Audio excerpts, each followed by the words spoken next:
Hello बच्चों, एक बार फिर आप लोगों के लिए इंग्लिश ग्रामर का पार्ट 2 लेके आए हैं एक्टिव एंड पैसिव वॉइस। उस दिन हमने आप लोगों को इंडेफिनिट पढ़ाया था, प्रेजेंट इंडेफिनिट का। आज हम फिर प्रेजेंट कंटीन्यूअस टेंस का पढ़ा रहे हैं और आशा रखते हैं कि आप लोग जो है हम लोगों का सहयोग भरपूर करेंगे। आप लोगों के समक्ष समझिए शिक्षा का एक नया मोल ला के रखा गया है सुधीर सर फाउंडेशन क्लासेस को, तो आप लोग इसमें हम लोगों का भरपूर साथ दीजिए। आप लोगों का कमेंट, आप लोगों का सुझाव हम लोगों को बहुत प्रेरित करता है और आप लोग देख रहे होंगे कि हम लोगों का आए दिन वीडियो पड़ रहा है। धीरे धीरे हम लोग अपने दायरे को बढ़ा रहे हैं और आप लोगों का इसी तरीके से सुझाव सम्मान मिला, ये दायरा बढ़ता ही रहेगा, रुकने का नाम नहीं लेगा। तो प्लीज़ आप लोग अपने कमेंट के द्वारा बताया कीजिए कैसे लग रही है क्लासें आपको। उसके साथ साथ जो आपके साथी हैं उनके पास शेयर कीजिए, वो लोग भी सब्सक्राइब कर लें क्योंकि उनको तो नया ही मिलेगा। जब सब्सक्राइब कर लेंगे तो जो भी वीडियो हम लोग बनाएंगे तो उनके पास मैसेज जाएगा, तो इसीलिए इतना सहयोग करने का आप लोग कष्ट कीजिए। और देखो बेटा, कोई भी एग्जाम हो, हम लोग बोर्ड एग्जाम को लेकर के हैं, तो इतना ये नहीं है कि मतलब बहुत टिपिकल है, बहुत परेशान है बच्चे, बहुत नर्वस होते हैं, उनको परेशानी होती है। भाई हर सब्जेक्ट है तो हर सब्जेक्ट का अपना अपना एक महत्व है, लेकिन जहाँ तक मैं इंग्लिश का बात समझता हूँ, आपको आंसर लिखने का प्रैक्टिस बखूबी करना चाहिए। आप अपनी हैंड राइटिंग अच्छी कीजिए, आंसर लिखने का प्रैक्टिस बराबर करते रहिए। जो भी ग्रामर का पोर्शन आता है आपने अपनी क्लासों में पढ़ा भी होगा, आप चाहे जिस स्कूल में पढ़े होंगे। उसके लिए जो भी रूल है, सिस्टम है, उसको रिवाइज करते रहिए, डे बाय डे उसको थोड़ा थोड़ा करके देखते रहिए। तो वो चीज़ें जब याद रहेंगी तो आपको मैं समझता हूँ कोई परेशानी नहीं होगी, चाहे वो हाई स्कूल का ग्रामर हो चाहे इंटर का ग्रामर हो। भाई आप नहीं देखेंगे तो जाहिर सी बात है वो चीज़ आपको भूल जाए। तो चलिए ज़्यादा समय ना लेते हुए हम लोग शुरू करते हैं। देखिए पार्ट 2 है, यहाँ एक्टिव एंड पैसिव वॉइस लिखा है, प्रेजेंट कंटीन्यूअस टेंस का है। भैया सुन लीजिए साफ साफ शब्दों में, अगर किसी भी कंटीन्यूअस का सेंटेंस होता है माय डियर, तो आप जानते हैं कि असर्टिव सेंटेंस के अकॉर्डिंग सब्जेक्ट होता है, फिर उसका हेल्पिंग वर्ब जो लगता है। भाई ये प्रेजेंट वाली बात है, तो यहाँ देखिए इज है, एम है, आर है। कंटीन्यूअस है तो वर्ब के साथ आईएनजी लगना तय है। लास्ट में सबसे ऑब्जेक्ट आता है। फिर मान लीजिए यहाँ मैंने फुल स्टॉप लिखा है, अब उसके पहले अदर कॉम्प्लीमेंट भी आ सकता है, फिर लास्ट में फुल स्टॉप आएगा। यह एक्टिव वॉइस है बेटा, यह क्या है आपका एक्टिव वॉइस है। बाद में यहाँ देखिए पैसिव वॉइस को लिखा गया है, मतलब ये ऑब्जेक्ट आपका यहाँ चला आया है। आप ध्यान रखना बेटा, अगर किसी भी टेंस का कंटीन्यूअस है और उसका पैसिव वॉइस बनाने के लिए आपको कह रहा है, तो ये ध्यान रखिए जो कंटीन्यूअस में हेल्पिंग वर्ब होती है एक्टिव वॉइस की, वही हेल्पिंग वर्ब पैसिव वॉइस में भी होता है। बात और क्या है भाई, ये जो वर्ब के साथ आईएनजी लगा है, ठीक है ना, तो यहाँ एक एक्स्ट्रा बी वर्ब लग करके उसी आईएनजी को जोड़ दिया जाता है, तो ये क्या हो जाता है, बेइंग हो जाता है। उसके बाद पैसिव वॉइस में मैंने उस पहले ही वीडियो में बताया था कि वर्ब की हमेशा थर्ड फॉर्म का ही प्रयोग किया जाता है, बाई लगता है, देन उसके बाद क्या लगता है, सब्जेक्ट आ जाएगा। लेकिन यहाँ पर यहाँ से जो ऑब्जेक्ट आएगा यहाँ पर ये सब्जेक्ट के रूप में होगा, और यहाँ से ये जो सब्जेक्ट आएगा यहाँ पे लास्ट में ऑब्जेक्ट के रूप में आ जाएगा। चलिए देखते हैं एग्जांपल से। एग्जांपल है, मान लीजिए the teacher is asking A question. ध्यान दीजिएगा, यह इसी अकॉर्डिंग के अनुसार बनाया है। भाई टीचर अकेला है तो अकेले के लिए इज लगता है बेटा। उसके बाद वर्ब की फर्स्ट फॉर्म है, मतलब आस्क है, आस्क मतलब पूछना होता है, उसके साथ क्या जोड़ा गया है, आईएनजी जोड़ा गया है, तो आस्किंग हो गया। ऑब्जेक्ट हमारा क्या है, ये क्वेश्चन है। अब देखो बेटा, बात यह है, अगर आपको ये ना समझ में आ रहा हो कि सर हम किसके साथ इज लगाएं, किसके साथ एम लगाएं, किसके साथ आर लगाएं, तो अभी मैं आपको कंफर्म कर दे रहा हूं। यहां आप लोग थोड़ा सा देखिएगा। मान लीजिए जैसे सिमुलर नाउन प्रोनाउन रहेगा बेटा, सिमुलर नाउन और प्रोनाउन रहेगा, तो किसका प्रयोग होगा? ध्यान से देखिएगा, मैंने थोड़ा छोटा लिखा है, इज का प्रयोग। अगर ये चीज ना समझ में तो मैं बोल रहा हूं, अगर सिंगुलर नाउन प्रोनाउन रहेगा तो उसके साथ किसका प्रयोग होगा? इज का प्रयोग होगा। अच्छी बात है। फिर उसके बाद ध्यान दीजिए भैया मेरे, प्लूरल नाउन और प्रोनाउन यदि होता है, मतलब सिंगुलर नाउन या प्रोनाउन होगा, तो उसके साथ माय डियर आर का प्रयोग किया जाएगा। और बाकी तो आप जानते ही हो। जानना क्या है?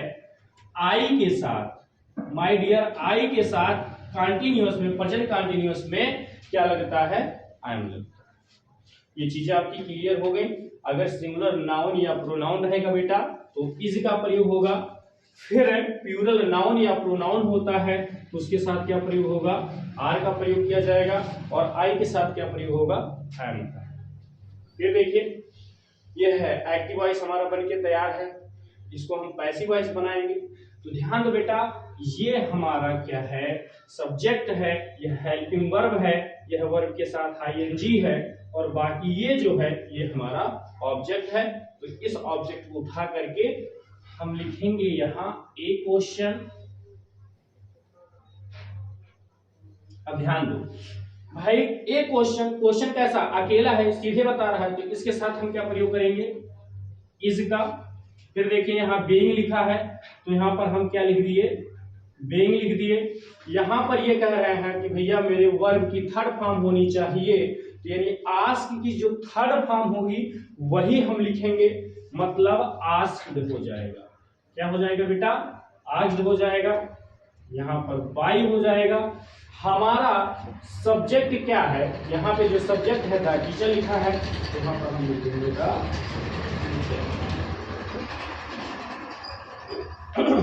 ये बनके तैयार हो गया।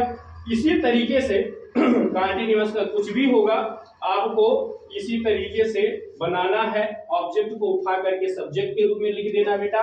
ऑब्जेक्ट के अकॉर्डिंग इज एम आर में से जो भी है इसका प्रयोग करना, फिर बीइंग का, फिर वर्ब की थर्ड फॉर्म का, फिर बाय लगाना, फिर जो सब्जेक्ट है उसको ला करके सबसे लास्ट में लिख दीजिएगा। ठीक है।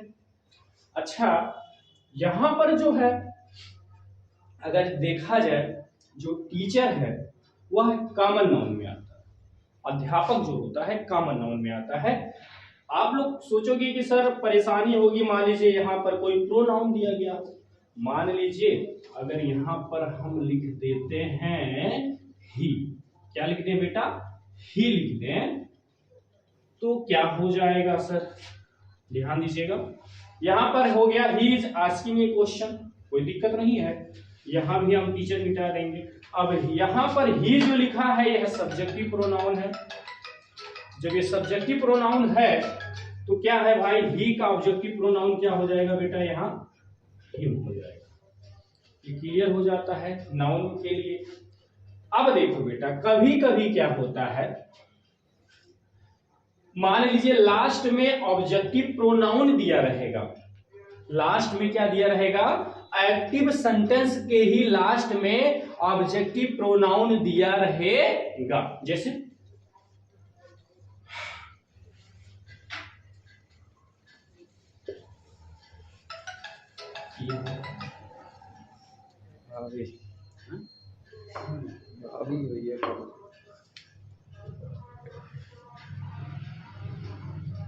दूसरा एग्जांपल देखिएगा आप लोग।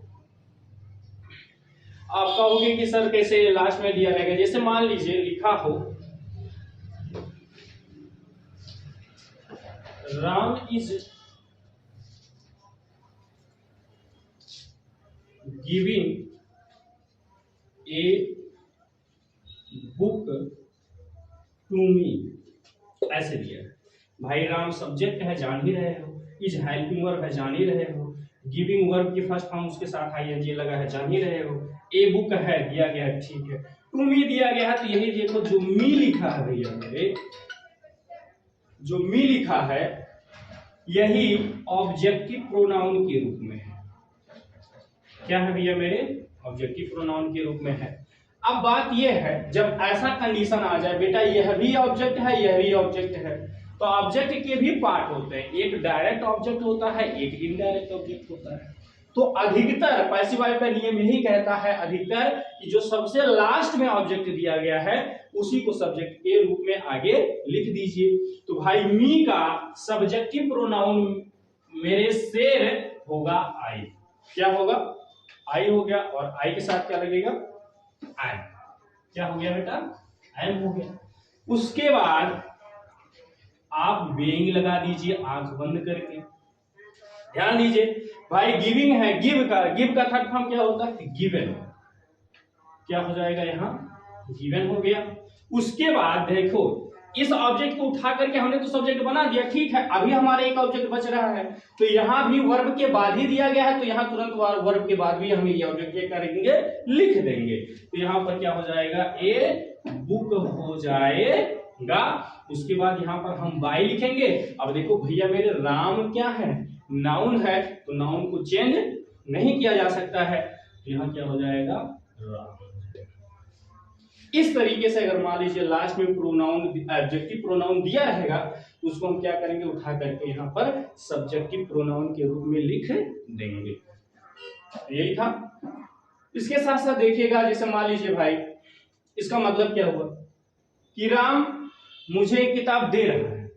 Ram is a giving a book to me, मतलब क्या हुआ कि राम मुझे एक किताब दे रहा है, और नीचे वाले का मतलब हुआ कि मुझे एक किताब, ठीक है ना, मतलब मुझे एक किताब राम के द्वारा क्या किया गया है? दिया गया है। ठीक है, ये चीज है और ये इसका नियम होता है बेटा, ये इसका अर्थ होता है। इसी प्रकार से भैया मेरे असर्टिव की बजाय अगर निगेटिव होगा तो यहाँ आप लोग जानते हो हेल्पिंग वर्ब के बाद इसी में क्या जुड़ जाता है? नॉट जुड़ जाता है। तो यहां भी क्या हो जाएगा? नॉट जुड़ जाएगा। तो इसी तरीके से असर्टिव का और निगेटिव का सेंटेंस इसी तरीके से एक्टिव टू पैसिव बनाया जाएगा। इंट्रोगेटिव वाली बात आएगी तो फिर आप लोगों को अगले क्लास में बहुत ही विनम्रता के साथ, बहुत ही शालीनता के साथ आप लोगों को बताया जाएगा। इसी के साथ आपको क्लास कैसा लगता है अपने कमेंट के द्वारा जरूर बताइए भैया, और हम लोगों का सहयोग कीजिए, क्योंकि मैं कई बार बता चुका हूं कि हम लोग बड़ी मेहनत से आप लोगों के लिए ये नई नई चीजें लाते हैं, करते हैं, तो हम लोगों के लिए सहयोग कीजिए। जय हिंद, जय भारत।